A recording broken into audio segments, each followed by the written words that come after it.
Well, Trails and Tales is here, folks, and you know me, I can't help myself. A full review video is here as well. Today I'm going to be analysing this update and asking the question, is it a good one? There's a lot to talk about today, so let's not waste any time. Let's review Minecraft 1.20.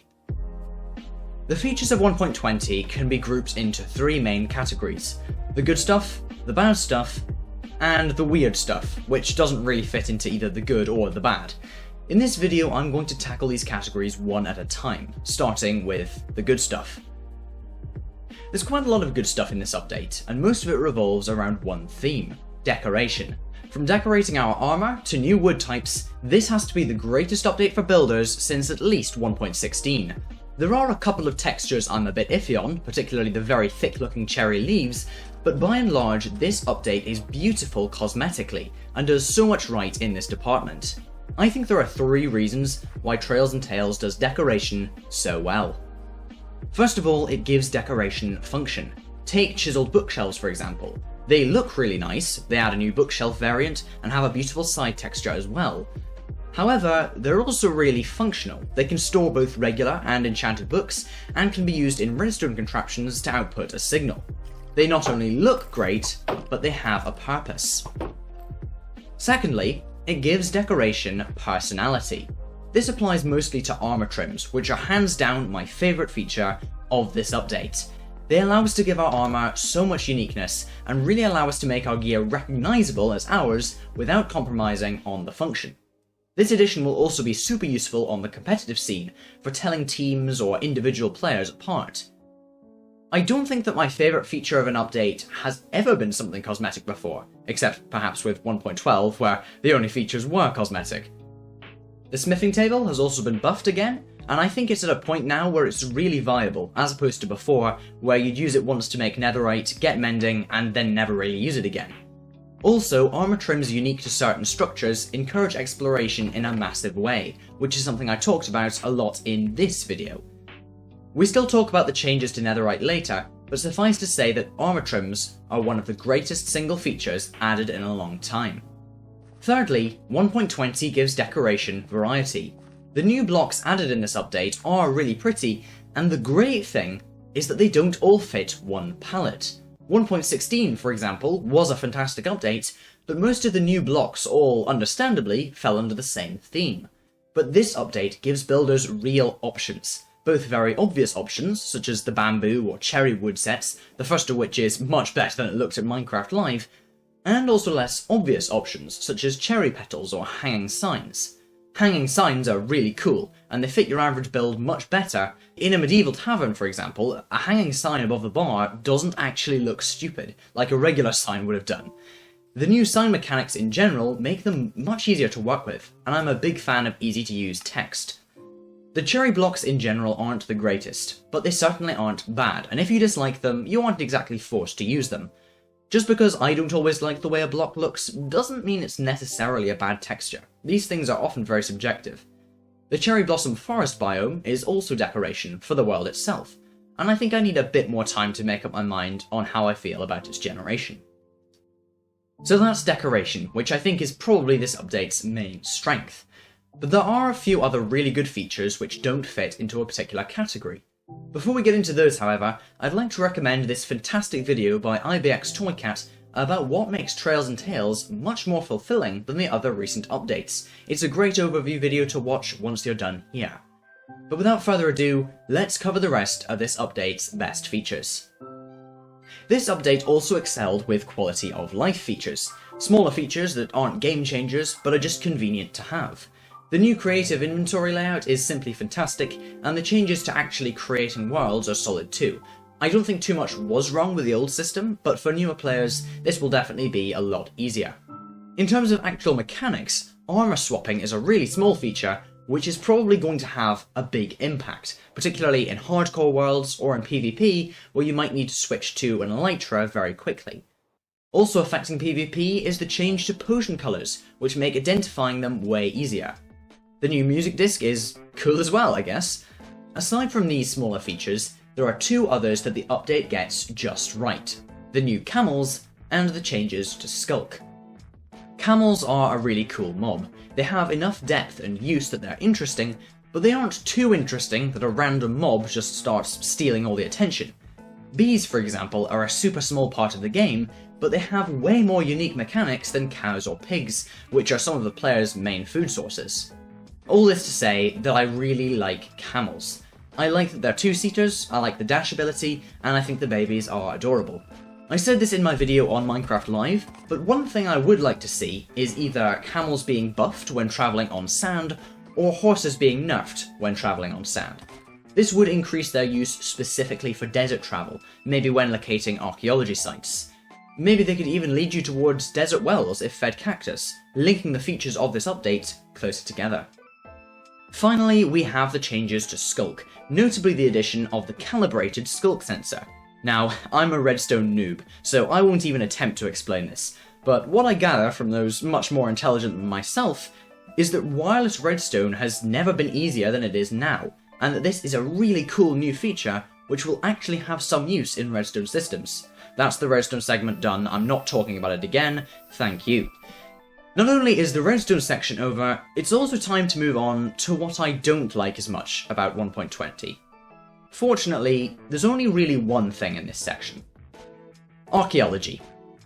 I don't like archaeology that much, specifically the purpose it serves. Trail ruins, pots, etc., they're all okay, but it's the core system that annoys me. I actually received a comment from an actual archaeology student where they say that they dislike Minecraft leaning into the cultural perception of archaeology as something where you just grab your brushes and spades and dig up gold. And while I can see why Minecraft did this, I kind of agree. It strikes me as a bit hypocritical that they'll axe fireflies because they're worried some kid is gonna stuff them down a frog's throat or something, but they'll implement an entire system that isn't accurate to life, except for renaming shards as shards, which they blew their own trumpet about a fair bit. Now, don't misunderstand what I'm saying here. Minecraft should not be a slave to real life. It's a fantastical game with fantastical features. I've said this before. But archaeology itself is flawed, because in suspicious sand or gravel, you will always find something. Archaeology is much more tedious and much less rewarding in the real world, so always digging something up, oftentimes something which isn't at all useful by the way, shouldn't be a thing in Minecraft. Therefore, I propose this change. When brushing away at suspicious sand or gravel, there should be a 50% chance that you won't get anything. However, the rest of the loot table should be buffed. This means that you'll be rewarded more, but you'll have to spend much more time digging around for items. I'm talking useful items here. I'm talking totems of undying kind of level. This one change would do so much for archaeology. Like I say, the rest of the feature is mostly sound. Although, I do say mostly, because there are a couple of other things I want to mention here. Although I do enjoy desert wells and ocean ruins having a bit more functionality, I feel that making another place for archaeology would have a lot of benefits. And I'm talking about the Soul Sand Valley. Archaeology in the Nether would open up a whole new range of possible features, and give easily the most dangerous and annoying biome in the Nether some real purpose. Trail ruins are another thing I'm a bit iffy on. I do like the concept, and I also like the design, but I feel like there should be different variants depending on which biome they spawn in, which also varies the loot tables. At the minute, the fact that I can find the exact same kind of trail ruins in snowy biomes and in deserts strikes me as very un-Minecrafty, and not a good incentive for exploration. The decorative aspects of archaeology are much better on the whole, but I think it could be easier to apply shards to pots by simply right-clicking a plain side, rather than crafting them super intricately on a crafting grid. Well, that's my little rant over. Archaeology still has a lot of potential, and it says a lot that there's only really one system I consider heavily flawed in this update. But it really does need some revision, and it needs it sooner rather than later. With that over, let's move on to the final section, the weird stuff. There are two things in this update that I just can't make up my mind about, and I want to spend a while musing about them here, because they're both pretty major features. First of all, the new plants. The sniffer is fine by itself, but the mechanics it supports are kind of a letdown to me. I feel like they could have been really great, and the idea of ancient plants being dug up by a gentle giant, hatched from an egg found in ocean ruins, is a really good one. But the plants themselves look very modded. The picture in particular uses such a detailed and alien colour gradient that it looks like it's from an add-on. In a way, the texture is almost too good.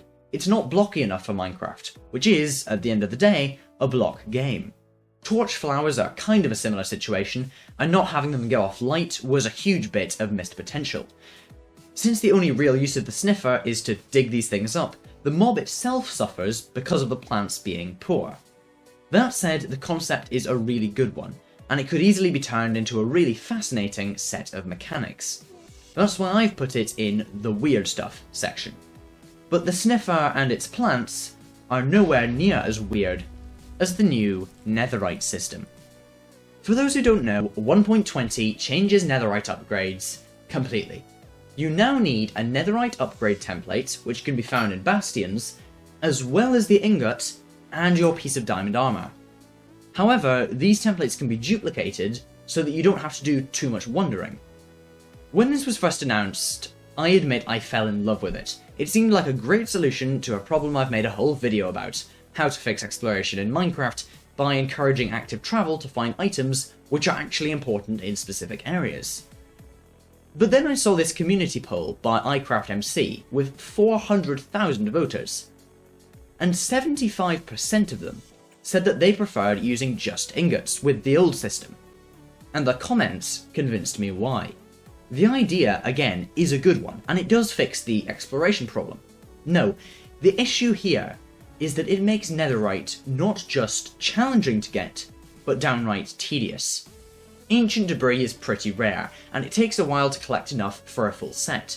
By itself, that's not an issue, but throw in a template that you need to get from one of the most dangerous structures in the game, and throw in a ton of diamonds needed to duplicate it, and you have a mechanic that's both way too complex for newer players and completely broken in multiplayer, where templates are very much a finite and rare resource. If you join a vanilla server, even just a couple of weeks after it launches, then most of the templates within a few thousand blocks will have been taken, and you'll also need to save a ton of diamonds, as well as making a diamond piece of armor to actually upgrade.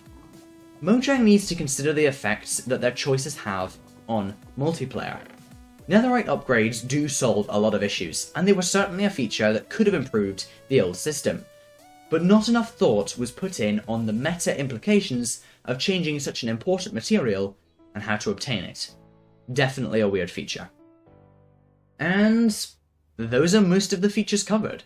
I know that some things, like the new glyphs not available in survival, haven't really been talked about, but my general thoughts on the update should be pretty clear. It's good, and definitely a lot better than it looks at Minecraft Live.